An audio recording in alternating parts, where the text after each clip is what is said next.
Откако зачестија инцидентите и активностите на така наречената шарена револуција, владата со новости и за демонстрантите се работи за фискална мерка со која, како што велат од ресорното министерство, некои работи конечно ќе се институционализираат, а со тоа ќе бидат појасни и за пошироката јавност. На иницијатива на председател Иванов, кој е идеен творец на шарената револуција, владата започна нов мегапроект за намалување на буџетскиот дефицит. Објави официјален ценовник за казни при протести. Нова фискална мерка која ќе ја спроведе Министерството за внатрешни работи. Специјални полициски сили од единицата за односи со клиенти ќе ги прегледува снимките и лоцираат муштериите кои изразиле желба да го поддржат проектот. Според ценовнико, објавено службен весник, фрлање по објекти со 1 до 5 јајца ќе чини 150 евра.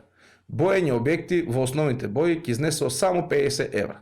А ако клиентот посака да прошара со целиот спектар на виношитото, цената е беззначајни 200 евра и куќен притвор до 10 дена. На почетокот на протестите, кога бројот на клиенти е помал, во така наречен happy hour или среќен часовник, законодавецот предвидел попуст од неверојатни 50%. Се со цел во тој период да се привлечат што поголем број клиенти, со што значително ќе се зголеми граѓанскиот придонес у буџетот.